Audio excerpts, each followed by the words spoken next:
Assalamualaikum.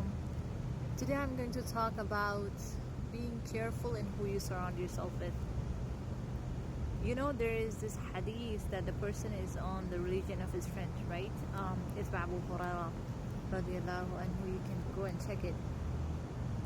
Subhanallah, people don't understand that deen is more than just salah and your aqidah. Deen is a way of life, okay? And when it comes to how we want to live our life, we need to have a vision in our heads, okay?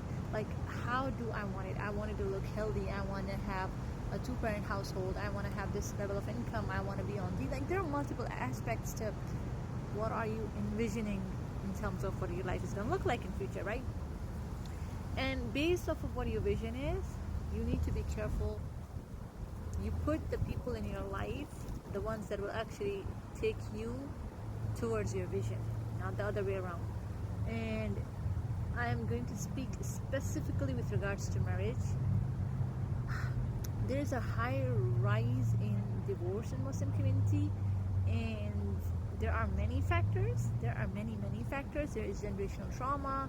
There are people giving up on each other from a place of hurt, as opposed to, yes, this is not working out, because Islam does allow us to separate from people, but we need to make sure that we are doing it from a place of clarity and, yes, I don't want to be with this person, as opposed to purely doing it from a place of hurt.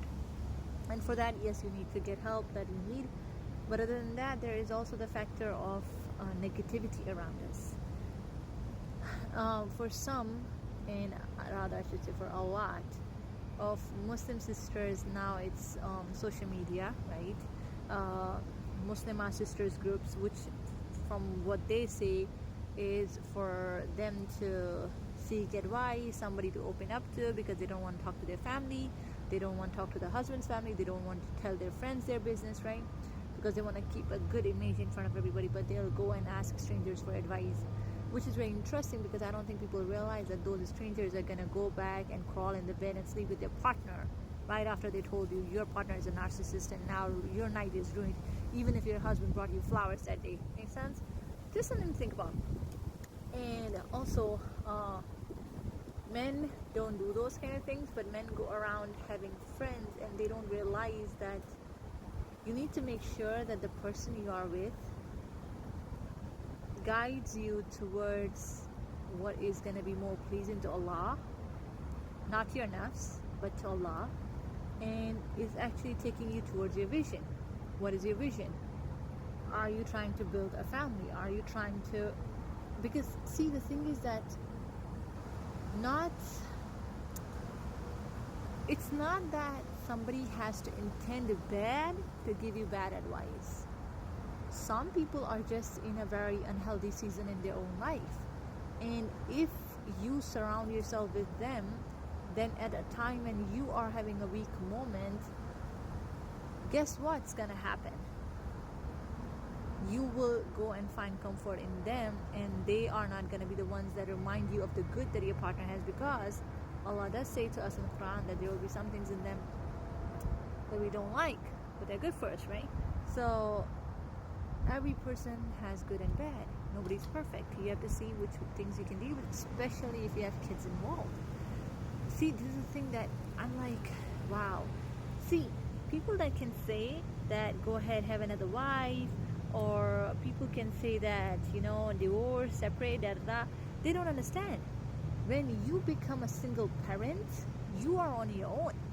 These same folks are not going to come and babysit your child while you have to do extra hours to pay the bills. These folks are not going to be there when you need help with raising your child, because the next woman that you got is not treating your child well like the birth mother did, right?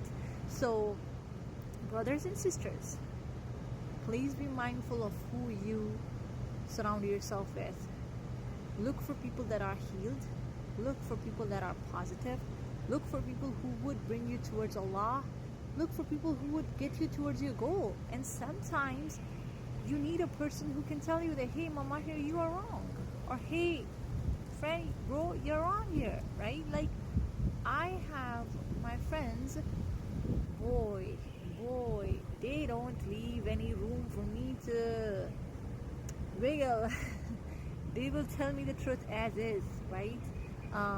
And they have not, even when it comes to like my kid's father, one of my closest friends be like, Arina, here you are wrong. He is right, right? So, subhanallah, you need people in your life that understand that your real goal is to get closer to Allah.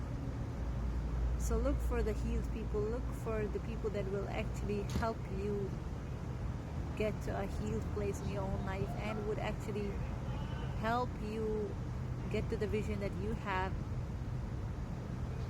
SubhanAllah, like, I can't emphasize how painful it is when you keep hearing the stories of people getting divorced just because they didn't know any better and they were just like good people that meant well, that love each other.